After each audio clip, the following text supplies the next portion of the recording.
The ship had been dead for a very long time. Captain L stood at the observation window of his salvage vessel and watched the ancient wreck turn slowly in the purple light of the Helix Nebula. It was massive, far larger than anything his people had built in the early days of their space travel. The hull was dark and covered in dust that had gathered over thousands of years. Strange symbols ran along its side, letters in a language that no living being could read. "How old?" El asked his science officer. The young checked his instruments 3 times before answering. His gray skin had gone pale. 12,000 years, Captain, perhaps older. El felt his throat tighten.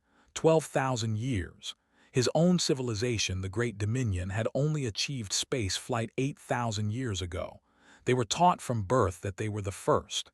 The path of the first voice, their holy religion, was built on this truth. They were chosen.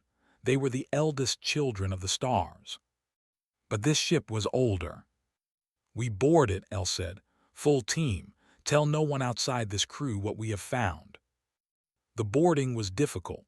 The old ship had no power and its airlocks were frozen shut. They had to cut their way inside with plasma torches, and even then the metal fought them. It was strong, stronger than it should have been for something so ancient. Inside, the darkness was complete. Their lights cut through dust that floated in the zero gravity like snow. The walls were lined with pipes and cables, all dead, all silent. But there was something else too. Writing. Everywhere they looked, there were words printed on the walls, on signs, on doors. None of them could read it. They found the first body in what looked like a control room. It was small, smaller than with only 2 arms and 2 legs. Its skin had dried and pulled tight against its bones over the long years. It wore a uniform of some kind, with a patch on the shoulder showing a blue and green sphere. "What is it?" one of the soldiers whispered. "Unknown species," the science officer said, but his voice was shaking. "I will need to study it further." They found more bodies as they moved deeper into the ship, dozens of them, then hundreds. They were everywhere, in rooms and corridors, at their stations and in their beds. Whatever had killed them had done so quickly. They had not suffered. They had simply stopped. Then they found the chamber. It was at the heart of the ship, behind doors that were thicker than any others. When they finally cut through, their lights revealed something that made El's blood run cold. Rows and rows of glass pods stretched out into the darkness. Thousands of them. And inside each pod, one of the strange small beings floated in pale blue liquid. "They are alive," the science officer breathed. "Captain, they are still alive. These pods are still functioning. Emergency power, 12,000 years on emergency power." El walked between the rows slowly. He looked at the sleeping faces. They were different from each other in small ways. Some had dark skin, some had light. Their hair was different colors, but they were all the same species as the dried bodies in the corridors. These ones had survived. At the end of the chamber, separated from all the others, there was one pod that was different. It was larger, wrapped in extra layers of protection, connected to machines that the others did not have. The being inside was female, El thought, though he could not be sure. Her skin was dark brown and her head was shaved. Strange marks covered her body, lines and symbols that had been cut into her skin on purpose. Tattoos, perhaps, or something more. The science officer approached the pod and began to read the symbols on its surface. Then he stopped. He turned to El with fear in his eyes. "Captain, I need you to see this." El looked at where the officer was pointing. There was a small screen on the pod, still glowing after all these years. Numbers and words scrolled across it in the alien language, but below the screen, someone had carved symbols directly into the metal. Old symbols, symbols that El recognized. They were from the Forbidden Codex. The Forbidden Codex was the holiest text of the religion. It was written in a language that no one could understand, a language that was said to be the original tongue of the universe itself. The first voice had spoken in this language at the beginning of time. Only the highest priests were allowed to look upon its pages, and even they could not read it. It was holy because it was unknowable. And here were its symbols, carved into the metal of an alien ship that was older than civilization. "This is impossible," El whispered. He looked more closely at the carvings. They formed words, he realized. A message. And below the message, in simple numbers that even he could understand, was a count. The number was 7,412. And above the number, more words that he could not read. "We take this one," El said, pointing to the special pod. "Only this one, and we speak of this to no one except High Priest himself." His crew obeyed, though they did not understand. They carefully disconnected the pod from its machines and carried it back to their ship. The woman inside never woke. Her eyes never opened, but her lips moved, slowly and constantly, as if she was speaking to someone in her dreams, as if she was reciting something over and over again. El watched her through the glass as they flew back toward Prime. He thought about the forbidden codex, about the words that no one could read, about the faith that his entire civilization was built upon. And he thought about the words carved into her pod. He did not know what they meant, but he had seen enough of the alien writing now to recognize patterns. The large words at the top seemed to be a title or a label of some kind, and the number below, 7,412, seemed to be a count. A version number, perhaps. As if whatever this woman was, she was the 7,412th attempt at something. The words above the number, he would later learn, meant linguistic archive. But El did not know that yet. He only knew that the foundations of everything he believed had just cracked, and that the woman sleeping in the pod was somehow the key to it all. High Priest would want to see this immediately. And when he did, nothing would ever be the same. High Priest was old. He had served the path of the first voice for more than 200 years. He had read every text, performed every ritual, and spoken every prayer that his religion demanded. He had stood before millions and told them the truth of their existence. They were the first. They were chosen. The first voice had spoken to them before all others. He had believed this with all his heart. Now he stood in a sealed medical chamber beneath the holy citadel, looking at a woman who should not exist. She floated in a special tank that the doctors had built to keep her alive. Her eyes were closed. Her body was covered in strange marks, and her lips never stopped moving. "What is she saying?" asked. The lead doctor, a nervous young female named shook her head. "We do not know, Your Holiness. Our translation machines cannot recognize the language, any of the languages." "Any of them?" "She speaks in many tongues, Your Holiness. We have counted at least 40 different patterns, perhaps more, all unknown to us." Moved closer to the tank. The woman's face was peaceful, almost like a child sleeping. But there was something else there too, something that made him afraid. It was the way her lips moved with such purpose, such rhythm. She was not just mumbling. She was reciting, preserving, keeping something alive through the sheer act of speaking it. "Leave us," said. The doctors obeyed. When they were gone, did something he had never done before. He took the forbidden codex from his robes. It was a small book, very old, bound in leather that had turned black with age. Its pages were thin and fragile, and its words were impossible to read. He opened it to the first page and began to read aloud. The words felt strange in his mouth. He did not know what they meant. No one did. But he had memorized their sounds long ago, as all high priests must. He spoke them now, slowly and carefully, hopping for something. He did not know what.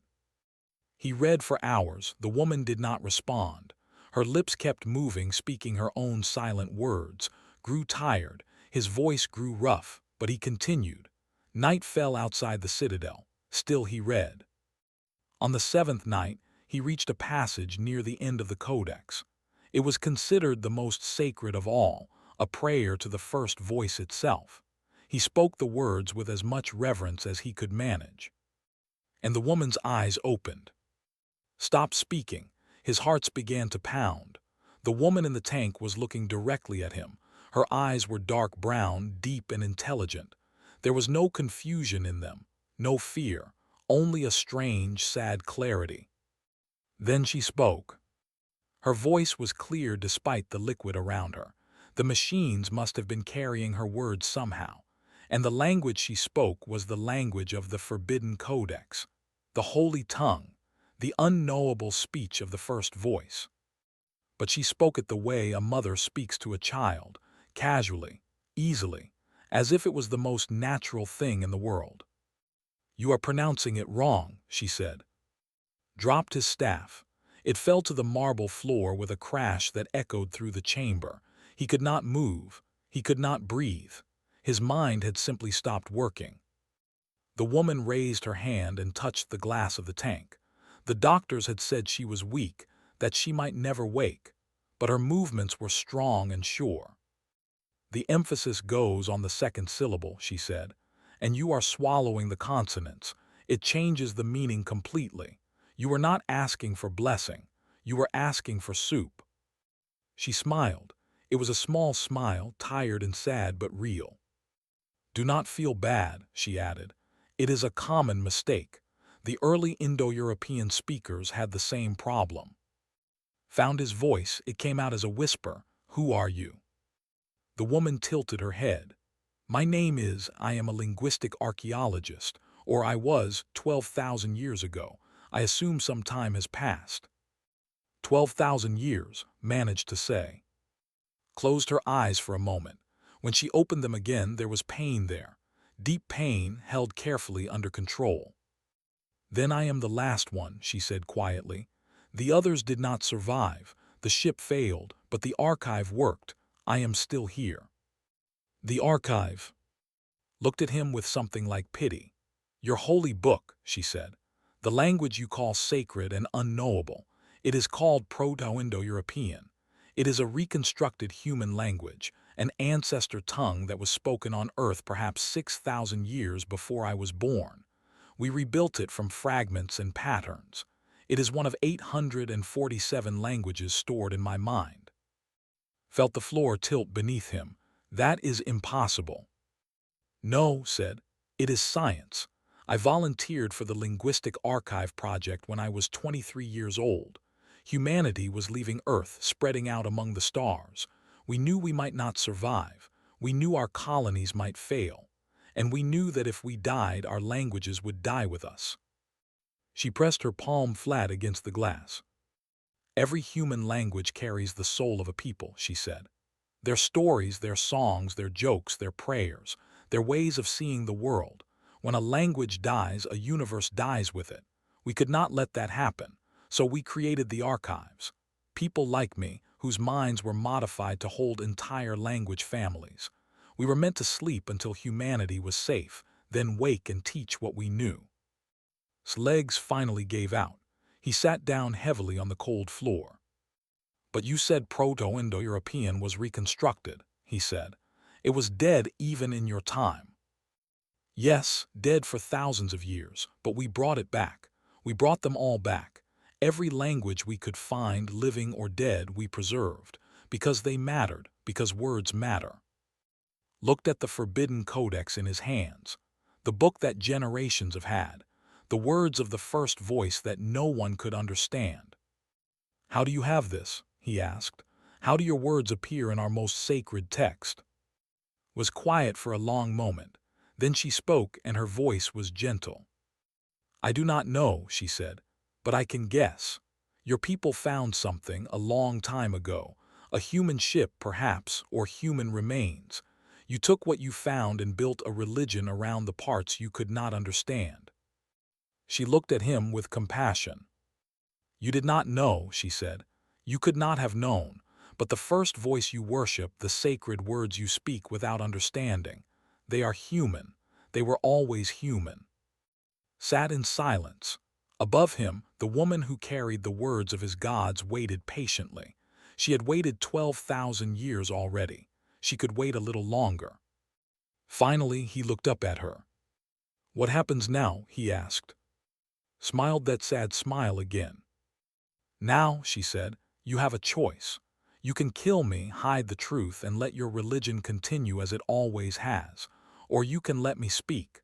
Let me teach. Let me show your people that the words they worship are not unknowable. They are a gift from a species that loved language so much, they gave everything to preserve it. She closed her eyes. But choose soon, please. Others will find out, and not everyone will want the truth to be known. Above them, alarms began to sound. The Dominion's leadership had discovered what was hidden beneath the citadel, and they were coming. They came for her in the morning. Soldiers in black armor filled the medical chamber, their weapons raised, their faces hidden behind masks. Behind them came the Council of Voices, the 5 most powerful leaders of the Dominion. They wore robes of pure white and moved with the slow certainty of those who had never been questioned. Stood between them and the woman's tank. "Move aside, High Priest," said the eldest of the council. His name was, and he had ruled the Dominion for longer than most could remember. "This creature is a threat to everything we have built." "She is not a creature," said. "She is a person. Her name is, and she speaks the language of the Forbidden Codex." The council members looked at each other, stepped forward. "Then she must die," he said simply, "and all evidence of her must be destroyed. The path of the first voice cannot be questioned. It is the foundation of our civilization. Without it, there is only chaos. Without it, there is truth." Everyone turned, had woken again. She floated in her tank, her dark eyes watching the council with calm interest. "You are afraid," she said. "I understand. You have built everything on a lie, and now you see that lie for what it is. It is terrifying, but the lie was not your fault. You did not know." Silence Creature hissed. "Your language," continued, ignoring him, "has 17 words borrowed from Proto-Indo-European. Your word for star comes from a word that meant to scatter. Your word for home comes from a word that meant to lie down. You inherited these words from contact with humans thousands of years ago. They became part of you. They shaped how you see the universe." His gray skin had turned almost white. "Lies, all lies." "I can prove it," pressed her hand against the glass. "Give me 1 hour. Let me speak. Let me show you where your words came from. If I am wrong, you can kill me. But if I am right, you will know. You will finally understand." The council argued among themselves, watched his face and saw something he had never seen there before: fear, real fear. The old ruler understood what was at stake. If this woman was telling the truth, everything he had built would crumble. "1 hour," finally said, "but you will speak only to us in this room. No recordings, no witnesses, and if we decide you are lying, you will die before the sun sets." Nodded, "That is fair." They drained the tank and gave her clothes to wear. She was thin and weak, her muscles damaged from 12,000 years of sleep. But her voice was strong, and when she began to speak, the room went silent. She told them her story. She was born on Earth, in a place called Nigeria, in a city called Lagos. She had loved languages since she was a child, learning her grandmother's tongue when everyone else had forgotten it. She studied at great universities and learned how languages were born, how they lived, and how they died. And she learned that languages were dying faster than ever before. In her time, one language disappeared every 2 weeks. Thousands of years of human history erased in a single generation. Songs that would never be sung again. Stories that would never be told. Ways of thinking that would vanish from the universe forever. She could not accept this. When the colony ships were being built, when humanity prepared to leave Earth for the stars, she volunteered for the archive project. Scientists had developed a way to store entire languages in the human mind, not just vocabulary and grammar, but everything. Pronunciation, poetry, jokes, songs, the rhythm and music of each tongue. "It was painful," said. "The process took 3 years. They had to rebuild parts of my brain. I spent months in a coma while the languages settled into place. When I woke, I could speak in tongues that had been dead for 10,000 years. I could sing lullabies in languages that no one had spoken since before your species existed. She looked at the council. There were others like me, 53 archives in total, each carrying different language families. We were meant to spread out among the colony ships to ensure that if some ships failed, others would survive. I was assigned to the Prometheus Rising. Her voice grew quiet. We never arrived. Something went wrong with the navigation systems. The ship drifted off course. By the time the crew realized what had happened, it was too late. They put themselves into stasis, hoping someone would find them, but no one came. The power failed one section at a time. The stasis pods shut down. Everyone died. She closed her eyes. Except me. My pod was different, special, built to last longer than the others because I was not just a passenger. I was a library. I was the voice of 600 dead cultures. They could not let me die. She opened her eyes and looked at. And here I am, 12,000 years later, the last archive, the last voice. Was gripping his staff so tightly that his knuckles had turned dark. This proves nothing. You are telling stories, lies to confuse us. Then let me show you, stood up slowly, her legs shaking. Your forbidden codex. The words you believe were spoken by the first voice at the beginning of time. I know them, all of them, and I know what they mean. She held out her hand. Hesitated only a moment, then he gave her the codex. Opened the book carefully, respectfully. She turned to the first page and began to read. But she did not read the way the priests read, stumbling over sounds they did not understand. She read the way a mother reads to a child, naturally, easily, with love. And as she read, she translated. The first passage was not a holy text. It was a letter, a man writing to his wife telling her about his journey across a great sea. He missed her. He missed their children. He hoped to see them again soon. The second passage was a song, a simple song about rain falling on fields of wheat and the joy of harvest after a long summer. The third passage was a joke, actually laughed as she read it, a surprised sound that echoed off the walls. It was a very old joke, she explained, about a farmer and a stubborn donkey. Humans had been telling it for thousands of years. By the time she finished, the council members were sitting down. Their faces were blank with shock, looked like a man watching his house burn. This is what you worship, said gently. Not the voice of creation, just people. People who lived and loved and laughed and died thousands of years before you existed.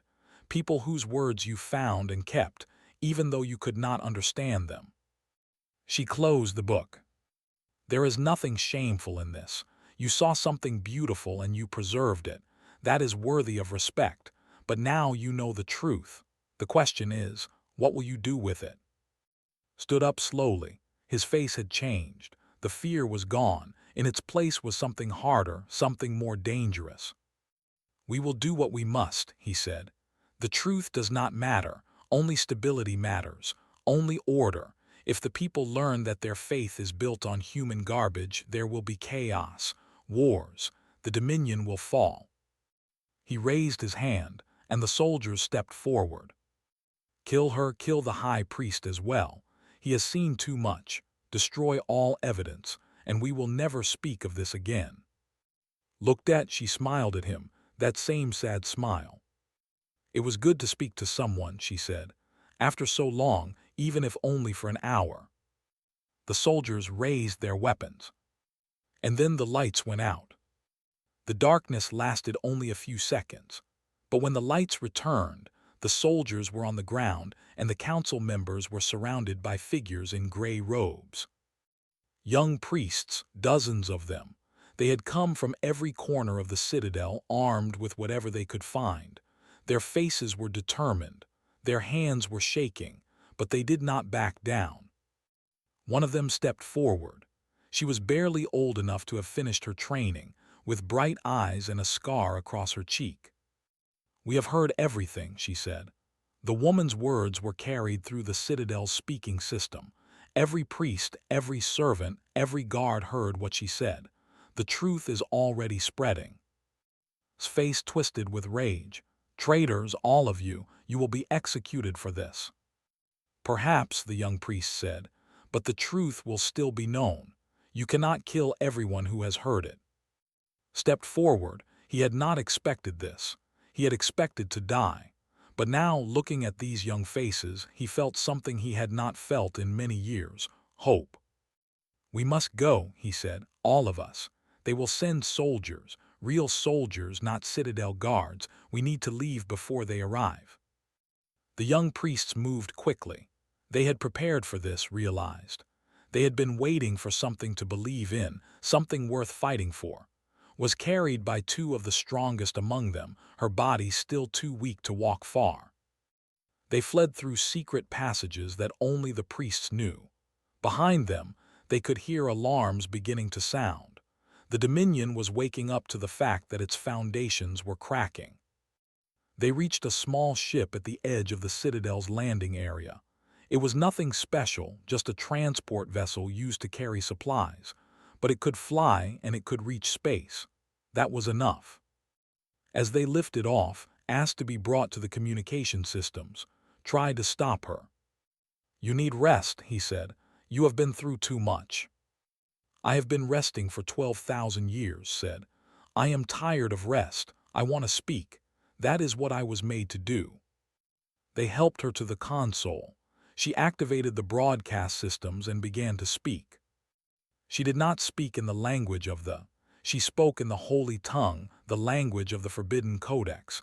But she did not speak prayers or prophecies. She spoke stories. She told a tale about a clever spider who tricked a mighty king. It was a story from a place called Ghana, she said, told for thousands of years by people who were now long dead. Their language was gone. Their cities were dust. But their stories survived inside her head, waiting to be told again. She sang a song about lost love, in a language that had been spoken on islands in a great ocean. The words rose and fell like waves against a shore. She explained what each word meant, how the sounds carried emotion that could not be translated, only felt. She recited a poem written by a woman whose name had been forgotten, in a tongue that had died 300 years before was born. It was about watching the stars at night and wondering if someone, somewhere, was watching the same stars and feeling the same wonder. Across space, people stopped what they were doing. They listened to this strange voice speaking in their holiest language, but saying things that were not holy at all. They heard laughter where there should have been solemnity. They heard sadness where there should have been glory. They heard something impossibly old and impossibly alive. The Dominion tried to stop the broadcast. They sent signals to jam it, orders to shut down the receiving stations. But the young priests had been clever. They had routed the transmission through 100 different systems, bouncing it off satellites and relay stations across dozens of worlds. It could not be stopped. Spoke for hours. She told jokes that had made humans laugh before they had learned to walk upright. She sang lullabies that mothers had sung to their children in the dark times before fire was discovered. She recited battle chants from warriors who had faced death with nothing but courage and wooden spears. And slowly, the Dominion began to shake. On the planet Hex, crowds gathered in the streets. They were not angry, not yet. They were confused. They had been told all their lives that the holy language was unknowable, that it contained truths too great for mortal minds. But now they could hear it speaking of donkeys and rain and lost love. They could hear it being human. On the station above, priests abandoned their posts.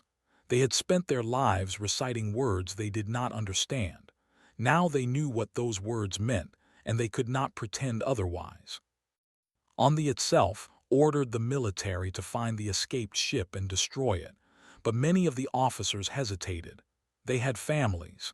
They had heard the broadcasts too. They did not know what to believe anymore. As they flew through the darkness between stars, asked if she was afraid. She paused her speaking to look at him. Her face was tired, more tired than he had ever seen anyone look, but her eyes were still bright. I carry the last words of 600 dead cultures, she said. Poets who are forgotten, priests whose gods no one remembers, mothers who sang lullabies to children who died thousands of years ago. They trusted me to keep them alive. They trusted me to speak when they could not. She smiled, but there was no happiness in it, only determination. I am not afraid of your armies, she said. I am not afraid of death. I am afraid of silence. I am afraid of letting them down, of letting all those voices finally go quiet after they fought so hard to survive. She turned back to the console. So I will keep speaking. I will keep singing. I will keep telling their stories until I have no breath left. That is the only thing that matters now. She resumed her broadcast. A children's counting rhyme this time. A simple song about numbers and animals that human children had sung while playing games in the dirt. His voice was gentle as she spoke it, the way one speaks to children, the way the original singers must have spoken it all those thousands of years ago. Somewhere across the galaxy, a child heard it and began to repeat the sounds. They did not understand the words, but they felt the rhythm, the joy, the playfulness that had been woven into the song by generations of human hands. The language, dead for, began to live again. And behind them, growing closer, the Dominion's warships began to gather, had given the order. The heretic must be silenced, whatever the cost. Then the sensors began to scream. Something was emerging from deep space. Many somethings. The young priest at the console turned pale. Ships, she said. Thousands of ships. They are coming from beyond the outer rim. Leaned forward, staring at the display. The ships were unlike anything he had ever seen. They were sleek and powerful, built for both speed and war, and they were broadcasting a signal on every frequency. A signal in the language that had been speaking. Stopped her broadcast. She listened to the incoming signal, and tears began to run down her face. They survived, she whispered. Humanity survived. They heard me. They found me. She looked at with something like wonder in her eyes. I am not the last after all. The human fleet filled the sky. Stood on the observation deck of the flagship Remembrance, watching the Dominion's warships turn away. They did not flee exactly. They simply decided that fighting was no longer wise. 1,000 human vessels had arrived, each one larger and more advanced than anything they had ever built. War would have been suicide. Had sent a message of surrender before the first human ship came within weapons range. Now, hours later, found himself surrounded by beings he had been taught to worship. They were shorter than, with soft skin in many different colors. They had no claws, no armored plates, no natural weapons of any kind. They looked fragile, breakable, weak. But they had crossed the darkness between galaxies. They had built civilizations on 1,000 worlds. They had survived for 12,000 years and grown strong. And when they had heard broadcast, they had come. The admiral was a woman named, with gray hair and eyes that had seen too many battles. She had wept openly when was brought aboard, falling to her knees and pressing her forehead to the floor in a gesture of respect that seemed to surprise even the other humans. We thought you were all dead, said, her voice breaking. The archives, the language keepers. We searched for 8,000 years. We found the wrecks of other ships, the bodies of other archives, but never a survivor, never someone who could teach us what we had lost. Was sitting in a chair that seemed too large for her. She was wrapped in blankets, surrounded by doctors who kept checking her vital signs. She looked exhausted, drained, empty, but she was smiling. I am only one, she said. I carry only my family of languages. There were 52 others. Their languages are truly gone now. But yours are not, reached out and took's hand. 847 tongues, living languages, dead languages, languages that we had forgotten even existed. You are the greatest treasure humanity has ever found. You are priceless. Shook her head. I am not a treasure, I am a voice. That is all I ever wanted to be. She looked at, who was standing awkwardly near the wall, trying not to attract attention. "And this one helped me," she said. "He was willing to die for the truth. He deserves to be part of whatever comes next." Studied the priest for a long moment, then she nodded. "We have heard what your people did," she said to him. "Thousands of years ago, they found a human expedition. They took our words and built a religion around them. What they could not understand." Bowed his head. "We did not know, we could not have known." "No," agreed. "You could not. And in a way, you preserved something valuable. You kept those words alive even if you did not understand them. There is honor in that." She stood up. "The Dominion has committed crimes. They tried to kill a linguistic archive. They threatened war to protect their lies. There must be consequences." Felt fear rise in his chest. "Please. My people are not evil, they were afraid. They did not want to lose everything they believed in." "I understand fear," said. "Humanity knows fear very well. We feared the darkness between stars. We feared that we would forget who we were. We feared silence." She smiled, and it was not a cruel smile. "But we also learned that fear is a poor foundation for civilization. Truth is better, even painful truth, even truth that destroys what came before." She turned to, "What do you want? You are the one they hurt. You are the one who suffered. What would you ask of us?" Thought for a long moment. The room was silent, waiting. "In the old days on Earth," she finally said, "when one people wronged another, there was a tradition. First came acknowledgement. The wrongdoer had to admit what they had done. Then came return. What was stolen had to be given back."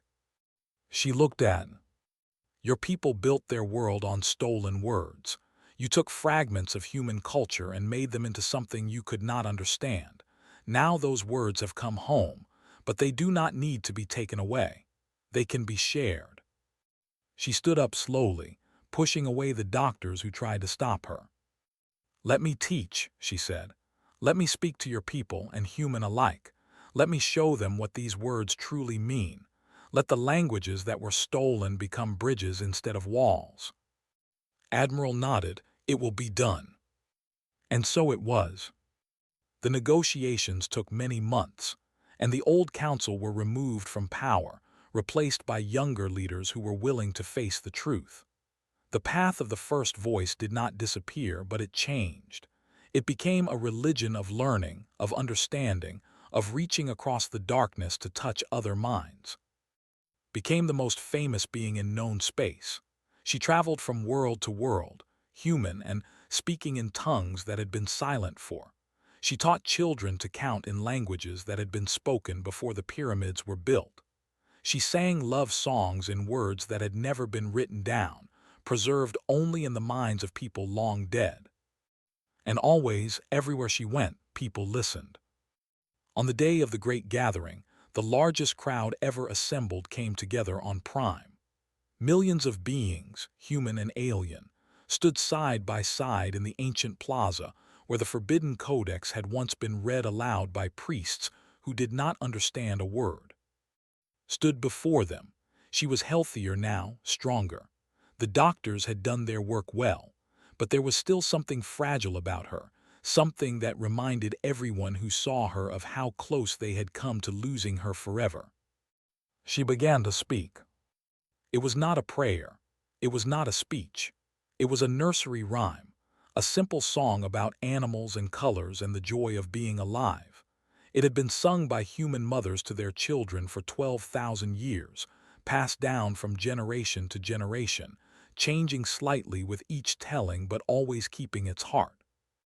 Had learned it from her grandmother, who had learned it from hers, stretching back into a past so deep that no one knew where it began. The children in the crowd began to repeat the words. Human children and children, side by side, learning sounds that their ancestors had never known. The language spread through the plaza like ripples in still water. By the end of the song, millions of voices were singing together. Stood at the edge of the crowd, watching. Tears ran down his gray face. He did not try to wipe them away. Admiral stood beside him. "Why are you crying?" she asked. "Because I understand now," he said. "For 200 years I read words I could not comprehend. I thought the mystery was the point. I thought that not understanding was sacred." He shook his head. "But this is better. Understanding is better. Connection is better. Knowing that those words were spoken by people who loved and laughed and feared and hoped, just as we do. That is the real miracle, not mystery but meaning." He watched lead the crowd through another verse of the song. Her voice was small against the roar of millions, but somehow it still carried. "This is why they survived," he said, more to himself than to. "Not because they conquered, not because they were strong, but because they remembered, because they refused to let their words die even when everything else was lost." Nodded, she had seen many things in her long career, wars and victories and defeats, but she had never seen anything quite like this. An entire civilization learning to speak with the voice of another. Bridges being built across a gap of 12,000 years. "We have a saying," she said, "from a very old book that most people have forgotten. It says, 'In the beginning was the Word.'" She smiled. "I never really understood what it meant until now." Across the plaza finished the nursery rhyme. The crowd fell silent, waiting. She looked out at them, at the millions of faces watching her, at the future that had seemed impossible only months ago. Then she began to tell them a story. An old story from a language that had been dead for 15,000 years. A story about a small child who looked up at the stars and wondered what was out there. The child had never found out. The child had grown old and died in a time before writing, before history, before memory. But the story had survived, passed from parent to child, across countless generations, across the death of languages and the rise and fall of civilizations.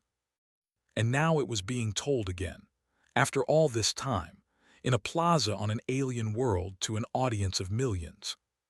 The child's question had finally been answered. And in the silence between stars, somewhere in the vast darkness, like to imagine that the spirits of all those who had spoken before her were listening. All the poets and priests and mothers and children. All the voices that had trusted her to keep them alive. She spoke for them now, and through her they spoke again. The silence had finally ended. The words lived on.